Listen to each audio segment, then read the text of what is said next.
Have you ever had your feelings hurt by someone at school? Maybe someone pushed you over on the playground, or they wouldn't let you play tag with them.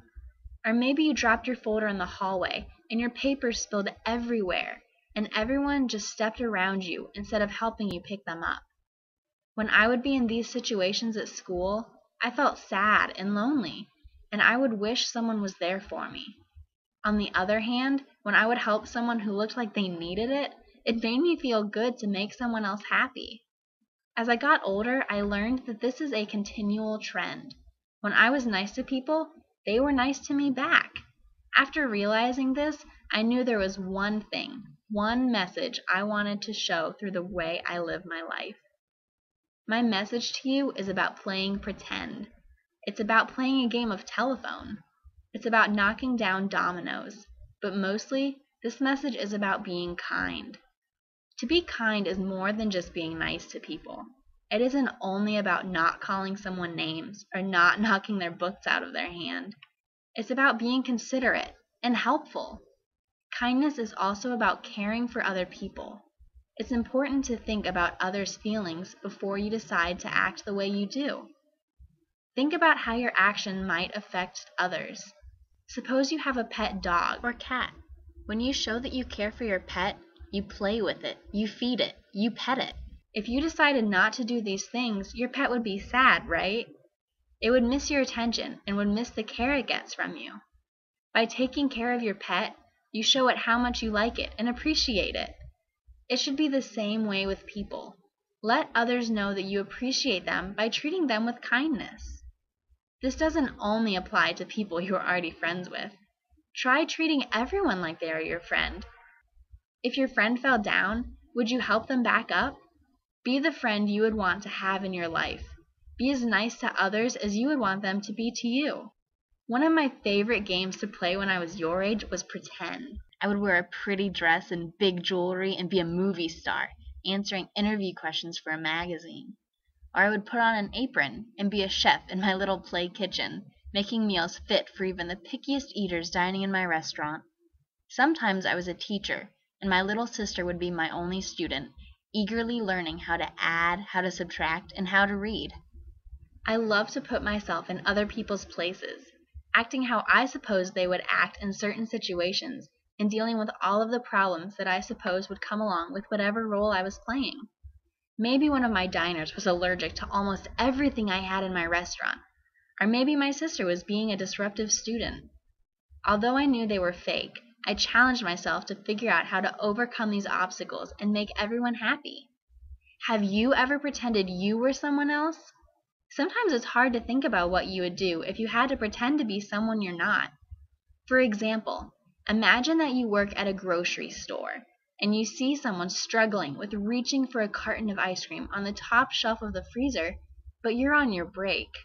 Technically, you don't need to help this person, but if you do, they will be very thankful. Now imagine that you are the one struggling for the ice cream. You would want somebody to help, even if the worker was on break, right? That's part of the importance of being kind. A way people sometimes describe this acting is by telling you to put yourself in someone else's shoes.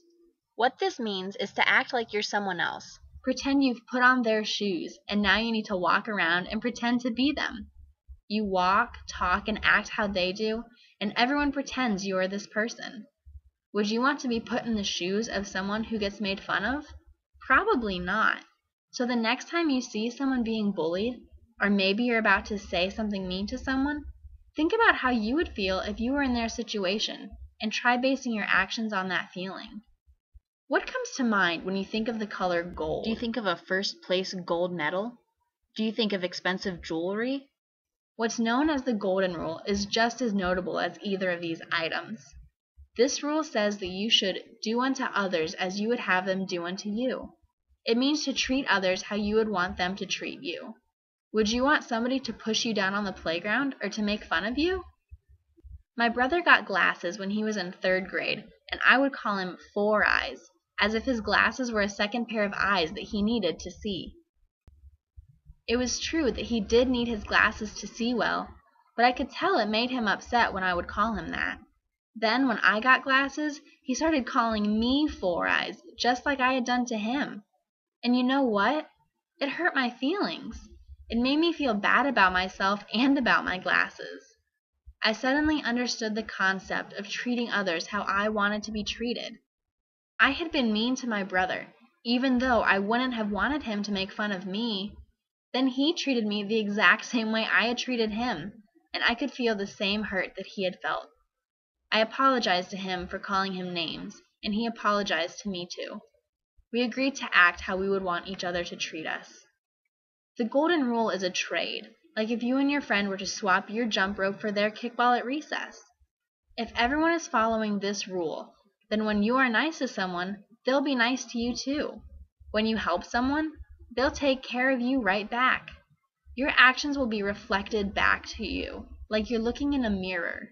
If you wave your hand toward a mirror, the reflection waves back, right? If you smile at yourself in a mirror, your smile is returned to you. This is how everything would be. Your kind treatment to another person would end up coming right back to you. Kindness spreads from one person to another, like a game of telephone. It is passed, starting at one person and ending somewhere down the line until everyone has received the message. Just like how people whisper the message to one another to pass it on, acts of kindness don't need to be done loudly or obnoxiously. As a telephone game usually goes, the final message is not the same as the original message, and the acts of kindness are also likely to change as they are transferred from one person to the next. They'll morph and transform and make their own impact on the different people they reach. This is a lifelong lesson. It takes place every minute of every day. It requires discipline, teaching yourself to act a certain way, but it'll quickly come naturally, and I promise it's worth it in the end. Think about this. When you set up dominoes, you start with a single touch to just one domino, right? And that domino knocks over the next one in line. And that domino knocks over the next one, and then the next one. And then the dominoes start branching off, knocking down 2 at a time, then 4, then 8, and it keeps multiplying until the whole fan of dominoes has been knocked over. Each fallen domino was affected by that first domino, the fall of it in turn causing all of the others to fall down too. This is how kindness is also. One single change can cause a big change of events. A simple action of holding a door open for someone, or a smile to a random stranger in the hallway, can be just the boost they need to see to decide to try out their own act of kindness. This is then passed on to the next person, and to the next person.